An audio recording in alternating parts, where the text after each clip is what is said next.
Praise the Lord. आप सभी को जय मसीह की। और आज मैं परमेश्वर का वचन आपके लिए लेकर के आई हूँ। और आज हम लोग सीखने वाले हैं उपवास के बारे में। जब हम उपवास रखते हैं तो उसका जो गहरा रहस्य है उपवास का, उसको हम जान पाते हैं। क्योंकि हम जब उपवास रखते हैं तब हमारे सामने, क्योंकि शैतान ये चाहता है कि हम उपवास ना रखें और प्रार्थना ना करें, इसलिए वो हमारी उपवास प्रार्थना को ख़राब करना चाहता है। और हम लोग आज देखने वाले हैं कि उन उपवास के रहस्यों को, जिनसे कि हम उपवास रखते हैं तो उनसे हमारे जीवन में क्या प्रभाव पड़ता है। आज हम उपवास के गहरे रहस्यों को समझने वाले हैं। जैसे कि आप लोग जानते हैं कि इस संसार में कितनी आवाज़ें हैं, तो आप परमेश्वर की आवाज़ को कैसे समझ सकते हैं। कभी कभी हमारे मन की आवाज़ होती है, कभी संसार की आवाज़ होती है, और कभी परमेश्वर की आवाज़ होती है। तो हम कैसे समझ पाएंगे कि कौन सी परमेश्वर की आवाज़ है, कौन सी शैतान की आवाज़ है, कौन सी संसार की आवाज़ है, कौन सी हमारे मन की आवाज़ है। तो जब हम उपवास रखते हैं तो हम परमेश्वर की पवित्र आत्मा की आवाज़ को सुन पाते हैं।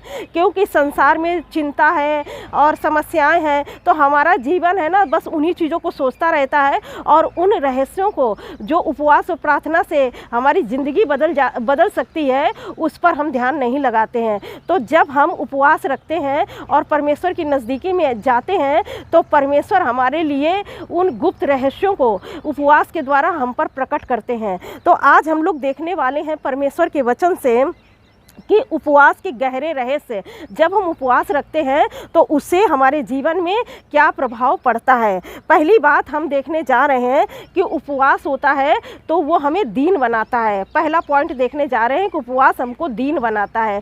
जब आप देखेंगे कि जब आपका पेट भरा होगा तब आप किसी से भी झगड़ा भी कर लेंगे, किसी से नाराज़ भी होंगे, कि कभी हमारे जीवन में घमंड भी आएगा। लेकिन आप जब देखेंगे कि आप जब भूखे होंगे और परमेश्वर की नज़दीकी में बैठेंगे ना, तो आप अंदर से जैसे टूटे हुए लगते हैं, और शरीर को जब भोजन नहीं मिलता है तो पूरी तरह से परमेश्वर पर निर्भर हो जाता है। और क्योंकि ये उपवास हमें समझाता है कि मनुष्य रोटी से ही नहीं लेकिन परमेश्वर के हर एक वचन से भी जीवित रहता है।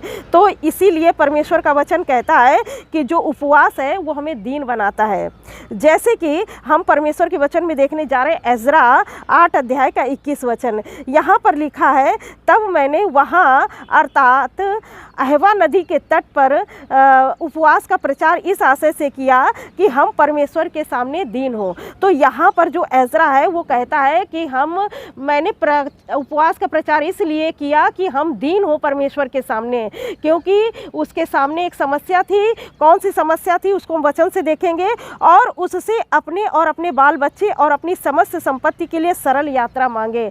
तो यहाँ पर क्या होता है कि जो एजरा होता है वो परमेश्वर से सहायता मांगता है, क्योंकि वो जो सफ़र तय कर रहा था तो उसके पास संपत्ति भी थी, बाल बच्चे भी थे, और तो उसको कैसे वो सही यात्रा में पहुंच सके, वो अपने उस स्थान तक पहुंच सके जहां तक उसको जाना है। तो इसलिए उसने राजा से कोई प्रोटेक्शन नहीं मांगा। यहाँ लिखा ना, क्योंकि मैं मार्ग में शत्रुओं से बचने के लिए सिपाहियों का दल और सवार राजा से मांगने से लजाता था, क्योंकि हम राजा से यह कह चुके थे कि हमारा परमेश्वर अपने सब खोजियों पर भलाई के लिए कृपा दृष्टि रखता है, और जो उसे त्याग देते हैं उसका बल और कोप उनके विरुद्ध भड़कता है।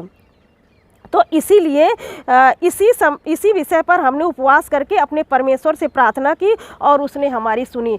तो जब आप दीन होकर परमेश्वर से प्रार्थना करते हैं तब परमेश्वर आपकी वचन कहता है, एजरा कहता है ना कि मैंने दीन हुआ, और ये दीन का और हमने अपने लोगों में ये प्रचार किया कि हम लोग उपवास रखेंगे, परमेश्वर के सामने दीन होंगे, और मार्ग में परमेश्वर हमारी रक्षा करेंगे, परमेश्वर हमारी मदद करेंगे, हमें हमारे सही स्थान पर पहुँचाएंगे।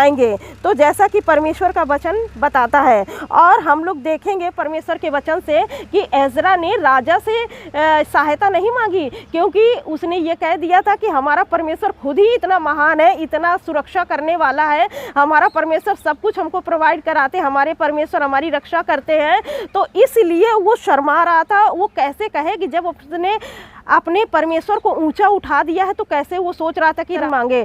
और वो सोच रहा था कि अगर हम अब राजा से प्रोटेक्शन मांगेंगे तो राजा भी ये सवाल कर सकता है कि जब आपका परमेश्वर आपकी रक्षा कर सकते हैं तो फिर क्यों आप सैनिक मांग रहे हैं, क्यों सुरक्षा मांग रहे हैं। तो इसलिए उसने राजा से नहीं कहा, और बल्कि उसने परमेश्वर के सामने अपने लोगों से कहा कि उपवास करो और दीन हो, तब परमेश्वर हमारे स्थान पर हमें पहुंचाएंगे और परमेश्वर हमारी प्रार्थना को सुनेंगे। और जैसा कि उन्होंने उपवास में अपने आप को दीन कर दिया और परमेश्वर ने उनकी सहायता की और परमेश्वर ने उनकी रक्षा की। तो ऐसे ही परमेश्वर, जब आप परमेश्वर के सामने जाते हैं, परमेश्वर से उत्तर चाहते हैं कि परमेश्वर हमारे लिए करें, हमें हमारे उपवास प्रार्थना का फल दें, तो आपको दीन होना पड़ेगा परमेश्वर के सामने और दीनता के साथ और विश्वास के साथ प्रार्थना करना पड़ेगा। अगर दीन होंगे, विश्वास करेंगे परमेश्वर से, तो परमेश्वर आपकी प्रार्थना को सुन करके उत्तर देंगे। तो पहली बात, उपवास जो है हमको दीन बनाता है, क्योंकि जब हमारा पेट भरा होता है ना, तब हमारे अंदर इतनी दीनता नहीं आती है। लेकिन जैसे ही हमारा पेट खाली होता है तो हम सोचते हैं कि हम परमेश्वर के नज़दीकी में जाएं, परमेश्वर से प्रार्थना करें। और बिना हम परमेश्वर की सहायता से उपवास भी नहीं रख सकते हैं, क्योंकि हम अगर बिना परमेश्वर की सहायता से उपवास रखेंगे तो बस वो उपवास ही रहेगा। जो फास्टिंग रहेगा ना, तो वो बस डाइटिंग के अनुसार होगा, लेकिन हमारे उस उपवास का कोई हमें मतलब नहीं मिलेगा। तो उपवास जब हम परमेश्वर में हो करके करते हैं और परमेश्वर में अपने आप को दीन बनाते हैं, परमेश्वर के सम्मुख आते हैं, तब परमेश्वर हमारे लिए मार्ग निकालते हैं। और दूसरा पॉइंट हम लोग देखने जा रहे हैं, परमेश्वर मन को बदल देते हैं। दूसरा पॉइंट, जब हम उपवास रखते हैं तो परमेश्वर किसी का भी मन बदल सकते हैं। और जैसा कि हम परमेश्वर के वचन में देखेंगे, परमेश्वर नीनिवे के लोगों को ख़त्म करना चाहते थे, क्योंकि वहाँ पाप बहुत ज़्यादा बढ़ गया था। और परमेश्वर ने कहा था कि 40 दिन में नीनिवे को ख़त्म कर दिया जाएगा, वहाँ के सारे लोग मर जाएंगे। लेकिन यहाँ पर देखेंगे, हम पढ़ेंगे योना की पुस्तक 3 अध्याय का 5 वचन, तब नीनिवे के मनुष्यों ने परमेश्वर के वचन की प्रतीति की और उपवास का प्रचार किया, और बड़े से लेकर छोटे तक सबों ने टाट ओढ़ा। जब उनको पता चला कि परमेश्वर इस नीनवे को ख़त्म करने जा रहा है, तब उन लोगों ने क्या किया, अपने जो कपड़े थे वो सब निकाल दिए और टाट ओढ़ लिए। टाट के कपड़े पहन करके उन्होंने उपवास किया और अपने आप को बहुत नम्र और दीन कर दिया, और वो पूरी तरह से परमेश्वर पर आश्रित हो गए, क्योंकि वो जानते थे कि अब हमारे पाप, हमारे अधर्म बढ़ गया, अब नीनवे ख़त्म हो जाएगा। लेकिन जैसे ही उन्होंने उपवास रखा और उन परमेश्वर से प्रार्थना किया, तो यहाँ पर लिखा है, तब यह समाचार नीनवे के राजा के कान में पहुंचा और उसने सिंहासन पर से उठकर अपना राजकीय ओढ़ना उतार कर टाट ओढ़ लिया और राख पर बैठ गया। और राजा ने प्रधानों से सम्मति लेकर नीनवे में इस आज्ञा का ढिंढोरा पिटवाया कि क्या मनुष्य, क्या बैल, क्या भेड़ बकरी, जो कोई भी कुछ भी ना खाए और ना पानी पिए। योना के 3 अध्याय के 7 वचन में लिखा है। तो यहाँ पर जब राजा को पता चला, तो राजा तो बहुत ही ज़्यादा व्याकुल हो गया और उसने कहा कि हम परमेश्वर की महिमा करेंगे, हम पापों को छोड़ेंगे, और उपवास का प्रचार कराया कि हम सब लोग उपवास रखेंगे, ना हम खाना खाएंगे, ना पानी पिएंगे, और हम परमेश्वर की नज़दीकी में जाएंगे। हो सकता है परमेश्वर हमारे पापों को माफ़ कर दे और हमको मृत्यु ना मिले। तो यहाँ पर लिखा हुआ है, आप देखेंगे योना की पुस्तक 3 अध्याय के 10 वचन में, कि जब परमेश्वर ने उनके कामों को देखा कि वे कुमार्ग से फिर रहे हैं, तब परमेश्वर ने अपनी इच्छा बदल दी। तो जब आप परमेश्वर के नज़दीक में उपवास सहित आते हैं, तो अगर आपके जीवन में पाप है, तो परमेश्वर आपके उन पापों को, जब आप पश्चाताप करते हैं, आप चाहे जितने भी पाप किए हो, लेकिन जब आप उपवास के साथ पश्चाताप करते हैं, परमेश्वर आपके पापों को माफ़ कर देते हैं और अपनी योजना को आपके लिए बदल देते हैं। जब आपके जीवन में कठिनाइयाँ, परेशानियाँ और मृत्यु आ रही होगी ना, तो परमेश्वर का मन आप बदल देंगे। जब आप पापों से पश्चाताप करेंगे, उपवास सहित प्रार्थना करेंगे ना, तो आप परमेश्वर के मन को बदल देंगे और परमेश्वर के आप नज़दीक जाएंगे, और परमेश्वर अपना इरादा बदल के, परमेश्वर कहते हैं कि मैंने जो योजनाएं तुम्हारे लिए बनाई हैं वो लाभ की हैं, हानि की नहीं। तो परमेश्वर ने जो योजनाएं आपके लिए बनाई हैं, तो वो परमेश्वर की लाभ की की योजनाएं आपके जीवन में वो कार्य करेंगी। और हम तीसरी बात देखने जा रहे हैं, उपवास आत्मिक युद्ध में सामर्थ्य देता है। आप देखे होंगे कि इस संसार में आपने वचन में पढ़ा इफिसियों 6 अध्याय, तो वहाँ पर आपने देखा होगा कि परमेश्वर कहते हैं अपने वचन में कि जो इस संसार में है वो दुष्ट आत्माएं हैं जो मनुष्य के जीवन में कार्य कर रही हैं, और उसके लिए उन दुष्ट आत्माओं के ऊपर विजय प्राप्त करने के लिए हमको उपवास और प्रार्थना ज़रूरी है। बिना उपवास और प्रार्थना के हम लोग आत्मिक युद्ध नहीं जीत सकते हैं। लेकिन जब हम उपवास और प्रार्थना करते हैं तो हमारे जीवन में अद्भुत कार्य होता है, और उस जंग को जो आत्मा में हम लोग लड़ते हैं उसमें हम विजयी होते हैं। तो उपवास हमें सामर्थ्य प्रदान करता है आत्मिक युद्ध को लड़ने में। और यहाँ पर जैसा आपकी यहाँ पर लिखा हुआ है, जैसे मत्ती 4 अध्याय के 1 वचन में, तब उस समय आत्मा यीशु को जंगल में ले गया ताकि इब्लीस से उसकी परीक्षा हो। वह 40 दिन 40 रात निराहार रहा, अंत में उसे भूख लगी। तो यहाँ पर यीशु मसीह भी जब अपनी सेवकाई को शुरू करने वाले थे तो उन्होंने भी उपवास रखा।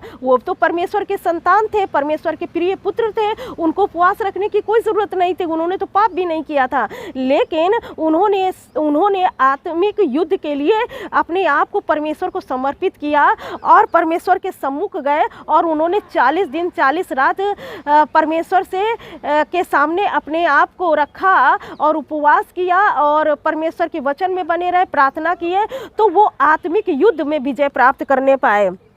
और यहाँ पर हम देखेंगे जैसे लिखा है, तब परखने वाले ने पास आकर उससे कहा, यदि तू परमेश्वर का पुत्र है तो कह दे ये पत्थर रोटियाँ बन जाए। क्योंकि यीशु मसीह को भूख लगी थी, उस समय उनको रोटियों की आवश्यकता थी। और जैसे आप अपने जीवन में देखते हैं कि जब आपको किसी चीज़ की आवश्यकता होती है ना, तो शैतान उसी चीज़ का टेम्पटेशन आपके पास लेकर आएगा, परीक्षा लेकर के आएगा ताकि आप बहक जाएं। तो इसीलिए परमेश्वर का वचन कहता है कि जब तक आप उपवास और प्रार्थना नहीं करेंगे ना, तब तक शैतान की युक्तियों को आप नहीं जान पाएंगे। क्योंकि संसार में इतना शोर है और आप इस शोर को सुनते हैं तो परमेश्वर की आत्मा की आवाज़ को आप नहीं सुन पाते हैं। और जब आप उपवास रखते हैं, प्रार्थना करते हैं, तब परमेश्वर की आवाज़ को आप सुन पाते हैं। क्योंकि आप जब परमेश्वर की नज़दीकी में जाते हैं तो संसार का जो आवाज़ है वो कम हो जाता, स्लो हो जाता है, और हमारे शरीर की जो आवाज़ है वो भी कम हो जाती है। बहुत सी अभिलाषाएँ हैं, संसार की अभिलाषाएँ, आँखों की अभिलाषाएँ, जीविका का घमंड है, ये सब चीज़ें क्या है, शांत हो जाती हैं और हम परमेश्वर की आवाज़ को सुन पाते हैं। यहाँ पर शैतान यीशु मसीह के सामने परीक्षाएं लेकर के आया, और यीशु मसीह भी आत्मिक युद्ध में थे और उन्होंने वचन से ही शैतान को हराया, वचन से ही। क्योंकि हम अंधकार की शक्तियों को किसी भाले से, किसी औजार से नहीं मार सकते, किसी तीर से नहीं मार सकते, ना किसी बम को गिरा के मार सकते हैं। ये अंधकार की शक्तियों को सिर्फ हम बांध सकते हैं, और वो भी परमेश्वर के वचन से। उनको डांट सकते हैं केवल परमेश्वर के वचन से, क्योंकि वो प्रभु यीशु मसीह ने उनको हराया है क्रूस पर। इसलिए सारी दुष्ट आत्माएं उनके सामने सजदा करती हैं, यीशु मसीह के सामने, और झुकती हैं। इसलिए उन दुष्ट आत्माओं पर विजय प्राप्त करने के लिए हमको भी उपवास और प्रार्थना करना है, क्योंकि बिना उपवास और प्रार्थना के हम ये आत्मिक युद्ध नहीं जीत सकते हैं।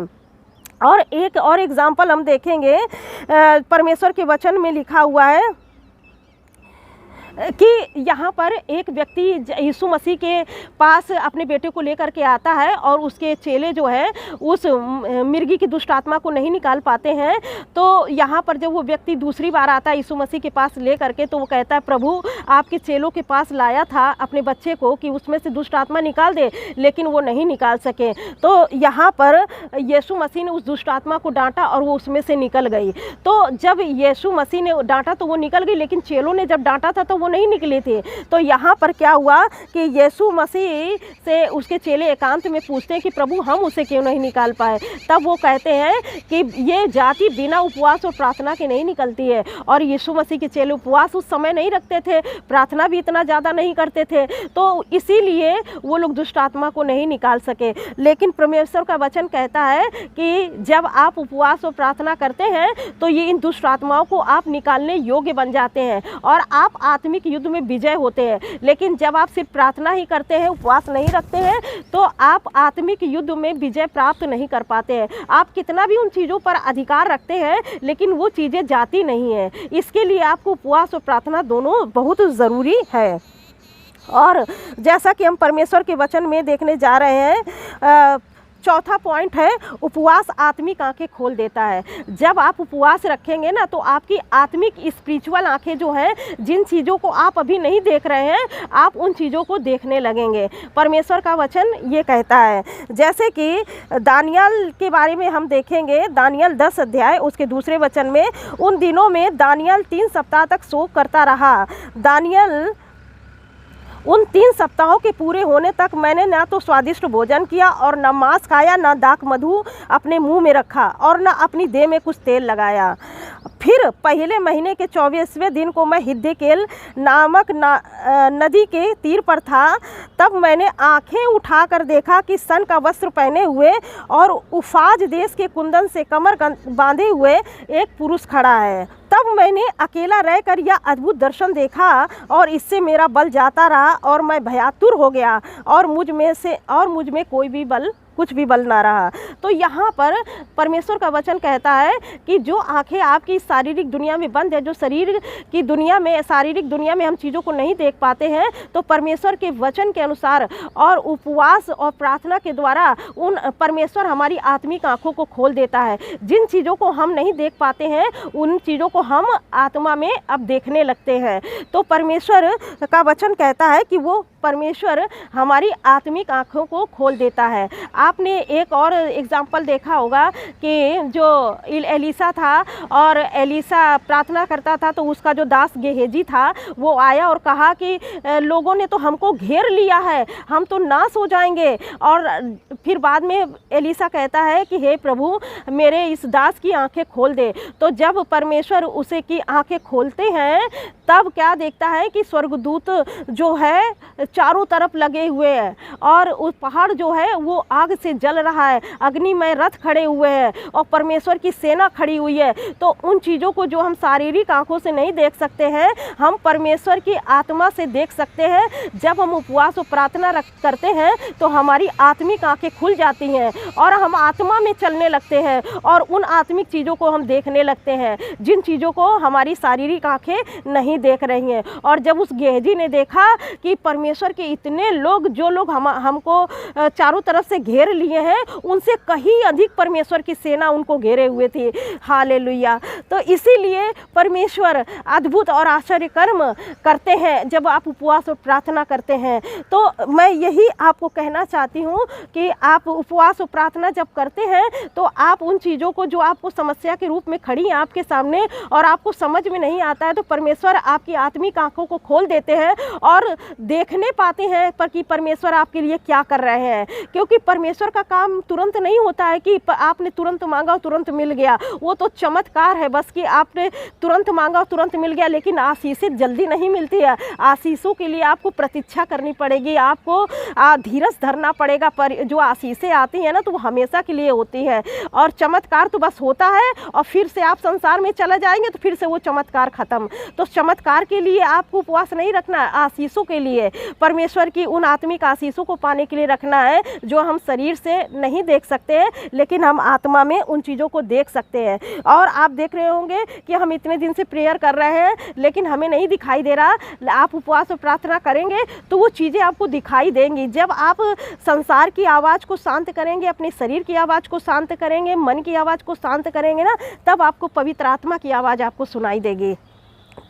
अब हम देखने जा रहे हैं 5वां है, उपवास प्रार्थना का उत्तर लेकर आता है। जो हम उपवास करते हैं ना, तो वो प्रार्थना का उत्तर लेकर आते हैं। जब उपवास और प्रार्थना हम साथ में करेंगे तो परमेश्वर का उत्तर लेकर के आता है। अब यहाँ पर जैसा लिखा है दानियल 10 अध्याय के 12 वचन में फिर उसने मुझसे कहा, हे दानियल मत डर, क्योंकि पहले ही दिन को जब तूने समझने बूझने के लिए मन लगाया और अपने परमेश्वर के सामने अपने को दीन किया, उसी दिन तेरे वचन सुने गए और तेरे वचनों के कारण मैं आ गया हूँ।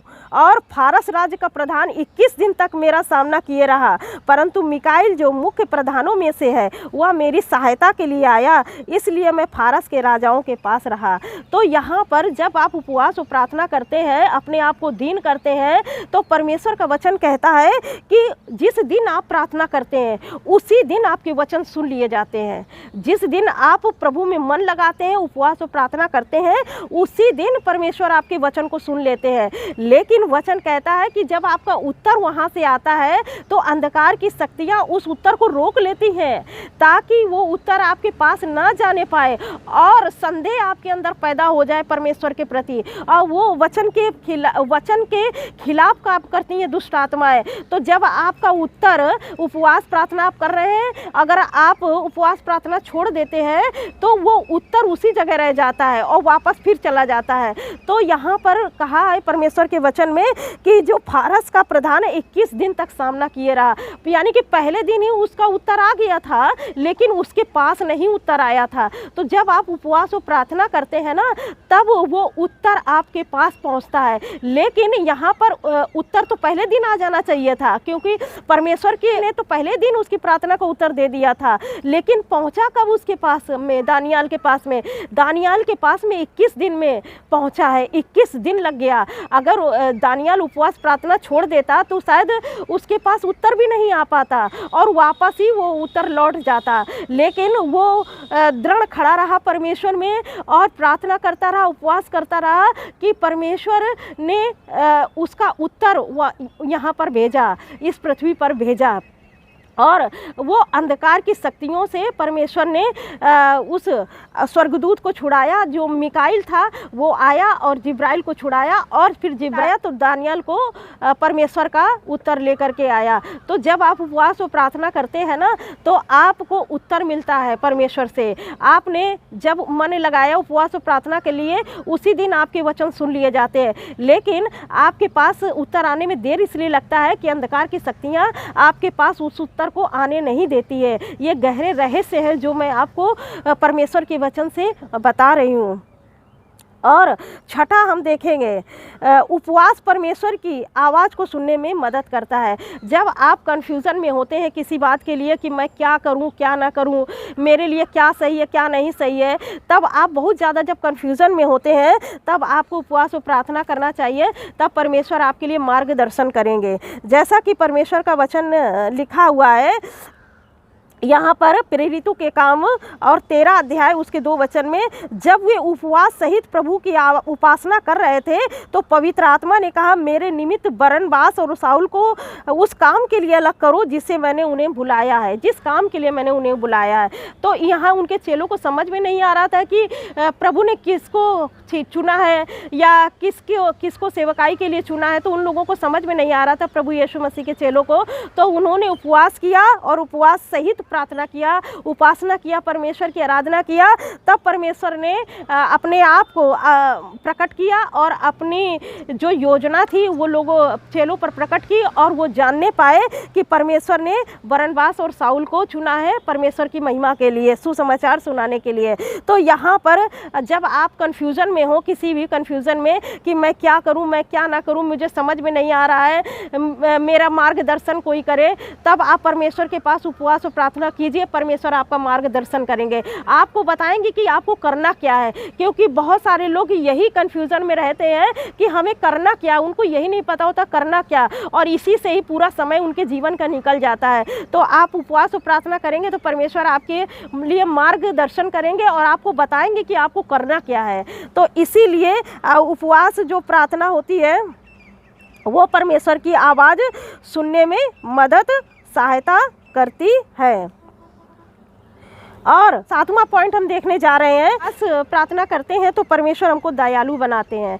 परमेश्वर चाहते हैं आप सिर्फ उपवास ही ना रखें बल्कि सच्चा उपवास रखें। तो परमेश्वर का वचन जैसा कहता है यशायाह 58:6 में, जिस उपवास से मैं प्रसन्न होता हूँ, क्या हुआ नहीं कि अन्याय से बनाए हुए दास और अंधेर से सहने वालों को जुआ तोड़कर उनको छुड़ा लेना, सब जुओं को टुकड़े टुकड़े कर देना। क्या या नहीं कि भूखों को अपनी रोटी बांट देना, या अनाथ और मारे मारे को फिरते हुए को अपने घर ले आना, या नंगा देखकर किसी को वस्त्र पहनाना, अपने जाति भाइयों से अपने आप को ना छिपाना।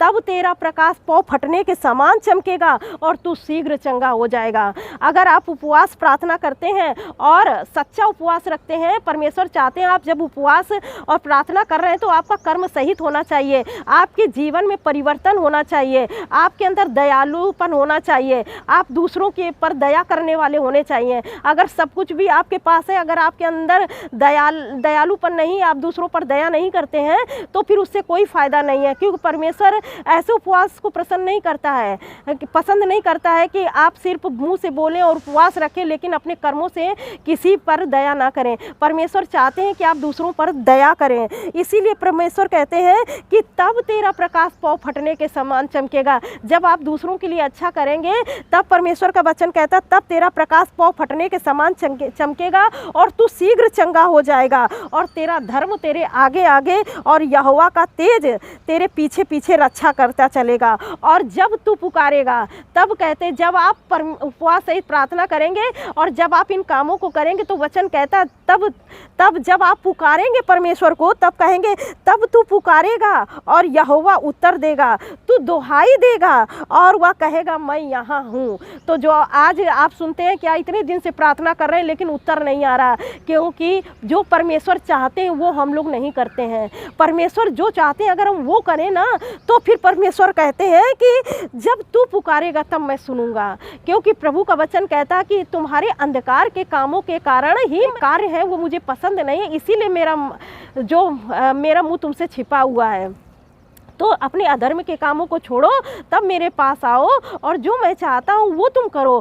तब आप पुकारेंगे कि प्रभु आप कहाँ हैं, तब परमेश्वर आवाज़ देंगे कि मैं यहाँ हूँ। इसीलिए प्रभु का वचन कहता है जब तू पुकारेगा और यहोवा उत्तर देगा, जब तू दुहाई देगा तब वो कहेगा मैं यहाँ हूँ। और यदि तू अंधेर करना और उंगली मटकाना छोड़ दे और दुष्ट बातें करना छोड़ दे और उदारता से भूखों की सहायता करे और दीन दुखियों को संतुष्ट करे, और अंधियारे में तब अंधियारे में तेरा प्रकाश चमकेगा और तेरा घोर अंधकार दोपहर का उजियाला हो जाएगा। जो आप सोच रहे हैं ना मेरे जीवन में अंधकार है, मुझे कुछ समझ में नहीं आता कि मैं क्या करूं, तो परमेश्वर का वचन कहता है कि आप जब ये सब काम करेंगे ना, तब आपका प्रकाश पौ फटने के समान चमकेगा। जो आपकी ज़िंदगी में अंधियारा है, तब वो प्रकाश लाइट आपके जीवन में चमक जाएगी और तुझे यहोवा लगातार लिए चलेगा और अकाल के समय में तुझे तृप्त और तेरी हड्डियों को हरी भरी करेगा,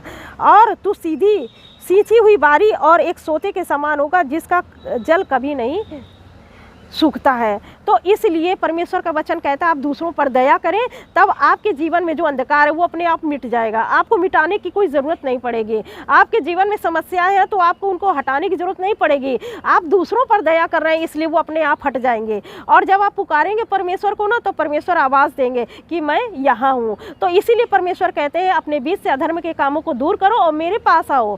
तब परमेश्वर हमारी प्रार्थना को सुनते हैं जब हम उनके अनुसार कार्य करते हैं। तो जैसा कि आज हम लोगों ने परमेश्वर के वचन से कुछ पॉइंट्स को देखा है, और पहला पॉइंट था कि उपवास में दीन बनना है, दूसरा पॉइंट था कि परमेश्वर मन को बदल देते हैं, और तीसरा पॉइंट था उपवास आत्मिक युद्ध में सामर्थ्य देता है, और चौथा पॉइंट था उपवास आत्मिक आंखें खोल देता है, और पांचवा पॉइंट था उपवास प्रार्थना का उत्तर लेकर के आता है, छठा पॉइंट था उपवास परमेश्वर की आवाज़ सुनने में मदद करता है, और सातवां पॉइंट था सच्चा उपवास दयालु बनाता है। जब आप सच्चा उपवास रखेंगे तो आप दूसरों के प्रति दयालु हो जाएंगे। मैं आशा करती हूँ कि परमेश्वर के वचन ने आपसे बात किया है और आप इन गहरे रहस्यों को समझ पाए हैं कि उपवास और प्रार्थना आपके जीवन में क्या कार्य करती है और उसके करने से आपके जीवन में क्या प्रभाव पड़ता है। परमेश्वर इस वचन से आप सबको बहुत आयत की आशीष दे। God bless you all. Thank you.